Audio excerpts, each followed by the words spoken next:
So here we have a variable in the denominator of refraction underneath a radical, but it's going to behave exactly the same way. First, we can think of it as two separate parts, square root of 8 over the square root of x. I want to rationalize the denominator, and I also notice that the numerator can be simplified. So the order that you do these things isn't necessarily important. It's kind of a personal preference thing. So if I see the square root of 8 and I say, hey, I know the square root of 8 is really the square root of 4 times the square root of 2, and that's really 2 times the square root of 2, I might do that first.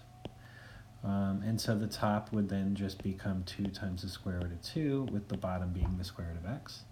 And now I'm going to rationalize, so I'm going to multiply by the square root of x over the square root of x, because again I'm multiplying by 1.